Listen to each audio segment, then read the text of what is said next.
વાંઢિયા ગામે રેશન કૌભાંડની ચર્ચા, માલ આવે છે ક્યાં, જાય છે ક્યાં? ગ્રામજનોનો સવાલ, ગરીબોના હકનું અનાજ મધ્યમાં ગાયબ કેમ? મામલતદારની તપાસ માત્ર દેખાવ પૂરતી, લોકોમાં રોષ. ભચાઉ તાલુકાના વાંઢિયા ગામમાં રેશનના અનાજને લઈને ભારે લોક ચર્ચા ચાલી રહી છે. સરકાર તરફથી ગરીબો માટે ફાળવવામાં આવેલું અનાજ ગામ સુધી આવે છે, પરંતુ લોકો સુધી યોગ્ય રીતે પહોંચતું નથી, એવી ગંભીર શંકા ઊભી થઈ રહી છે. ગ્રામજનોમાં આક્ષેપ મુજબ ઉપરથી પૂરતો માલ ફળવાય છે, પરંતુ ગામની દુકાનોમાં આવક જાવકના કોઈ ચોક્કસ રેકોર્ડ જોવા મળતા નથી. બોર્ડ પર લખાયેલા ભાવ, કેમેરા તેમજ સમયની વિગતો કાગળ પર જ સીમિત રહી છે. મન ફાવે ત્યારે માલ આવે છે અને મન ફાવે ત્યારે જતી રહે છે, એવી લોકોમાં ફરિયાદો ઉઠી છે.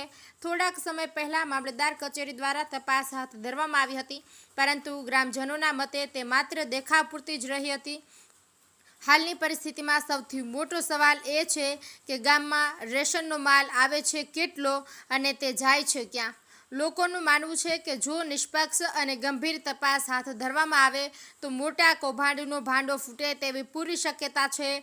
ગુજરાત સરકાર સતત દાવો કરે છે કે ગરીબોને પૂરતું અનાજ પૂરું પાડવામાં આવે છે, પરંતુ વાંઢિયા ગામની હકીકત સરકારના દાવાને ખોટી ઠરાવે છે. ગ્રામજનોની માંગણી છે કે રેશનના માલની પારદર્શક એન્ટ્રી એક્ઝિટ નોંધણી થાય, મામલતદાર કચેરી અને અધિકારીઓની જવાબદારી નક્કી કરવી, સીસીટીવી ફૂટેજ અને બોર્ડ પર વિગતો ફરજિયાત રીતે મૂકવી. ગ્રામજનોનો અવાજ છે, અમને અમારા હકનું રેશન જોઈએ, કૌભાંડ નહીં. મહેશ રાજગોર, ભચાઉ. દેવડા ગોવિંદ, વાંઢિયા ગામનો રહેવાસી છું. તો હમણાં આજથી બે મહિના પછી શાયદ આવ્યા હતા સાહેબ શ્રી મામલતદાર તપાસ માટે. તો તપાસ માટે આવ્યા હતા એ 100%, પણ શું તપાસ કર્યું એ અમને કોઈ ગામને ખબર નથી. કોઈ જાતની કાયદેસરની કાર્યવાહી આપણે કોઈ જાતે થઈ નથી. અને પહેલી વાત તો સીસીટીવી કેમેરાને અંદર કેમેરા જુએ તો એ વસ્તુ આમાં કોઈ છે જ નહીં કેમેરા. અને બોર્ડ નથી કે બોર્ડ જુઓ કે આ રાશન આટલું આવ્યું છે, આટલું વિતરણ થશે, આમ છે, એ કોઈ વસ્તુ નથી. પરચી આપતા નથી, કાંઈ અધરો અધર કામ ચાલે છે. હજી સુધી કોઈ વ્યક્તિ જવાબદાર વ્યક્તિ જ નથી, બરોબર. અને આપણે ફોન કરી એમ કે બે દિવસ વિતરણ કરી, 4 દિવસ વિતરણ કરી, વિતરણનો કોઈ બળ જાતનું કાંઈ કોઈ છે જ નહીં. અને અત્યારે મારા હિસાબે કેટલા વાગ્યા છે? 3:10 થઈ છે. 3:10 થી હજી સુધી કોઈ વ્યક્તિ નથી આવવાના. હવે એમ કે છે કાલે અમે આવશી. એટલે મન ફાવે ત્યારે આવવાનું ને મન ફાવે ત્યારે જવાનું. એટલે આ લોકો તંત્ર શું ધ્યાન રાખે છે એ જ ખબર નથી પડતી. કેવા માણસોને દુકાન ચલાવવા આપી છે એ જ વસ્તુને ખબર નથી પડતી. રાજીનામું આપવાનું કહે છે, ઘડીક થાય હું રાજીનામું આપવાનું કેમ નથી આપતા? રાજીનામું 3 મહિનાથી રાજીનામું આપવાની વાત કરે છે કે મારે રાજીનામું લેવું છે. તો લઈ લો ને, ઘરે બેસી જાઓ ને. તમારા ઉપર છે ગામ આખું કે હું કિરીટભાઈ આવશે તો જ અમને રાશન મળશે. બીજા વ્યક્તિ ઘણા પણ છે. જય હિન્દ, જય ભારત. મારું નામ દેવડા ગોવિંદ મુરજી છે. ગામ વાંઢિયાનો રહેવાસી છું. પણ છેલ્લા ઘણો ટાઈમથી આમ જ છે કે વાંઢિયા ગામમાં જે પડી આવે છે 5 કે 6 ગામની છે, બરાબર છે, ત્યાં કોઈ જાતનું તંત્રની કોઈ જાતની ઘોર બેદરકારી આવે છે નજરમાં. કે કોઈ માણસ પ્રશ્ન નથી ઉપાડતો. શું ખબર નહીં શું કેમ ગમે ત્યારે આવે ગમે ત્યારે જાય છે.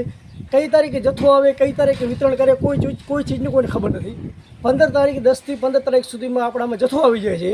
એ જગ્યાએ હર મહિને 25 થી 30 તારીખે વિતરણ કરે છે 5 દિવસમાં. અને અમુક ગરીબ લોકો કેટલા પાછા જાય છે, રાડું પાડતા અમુકને પૂરું રાશન નથી મળતું. ડબલ રાશન આવે તો અડધું રાશન આપીને બધાને મૂકી દે છે પાછા. અને તંત્ર આમાં કોઈ પણ જાતની અપીલ મેં પણ 4-5 વખત શ્રી મામલતદાર સાહેબને રજૂઆત કરી, પણ એ લોકોએ કોઈ પણ જાતની મારા ઉપર ફોકસ ન કર્યો, બરાબર જવાબ ના આપ્યો. બધે ઉપરથી કરી નીચે સુધી શું ચાલે છે ને કોઈ ચીજની ખબર નથી પડતી. તંત્ર શું કરે છે ને આમાં ખાસ કરીને એ જ ખબર નથી પડતી. ખાસ કરીને નાયબ મામલતદારશ્રીને મારી વિનંતી છે કે ખાસ કરીને આમાં પૂરેપૂરી તપાસ કરો કે ગરીબોનો હક આમાં છીનવાય છે.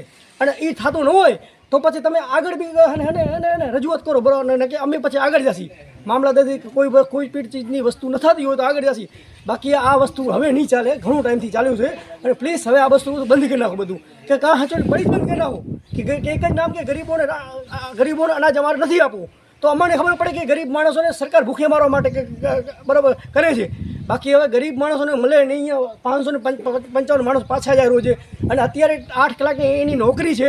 તો અત્યારે મેં ફોન કર્યો, પૂછા કરી કે હું બપોરે 12 વાગે આવીશ અને સાંજે 6 થી 7 વાગે નીકળી જઈશ.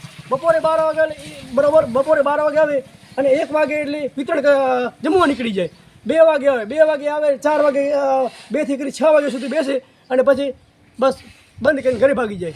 જેટલું થાય એટલું કરવું વિતરણ, એ મજા એમ દો. અડધું દો, કોઈને ના દો, કોઈને કાલ આવવાનું કહી દો, પ્રમદી કહી દો. 5 દિવસનો ટાઈમ હોય, 5 દિવસમાં અડધા માણસોનું રાશન મળતું જ નથી.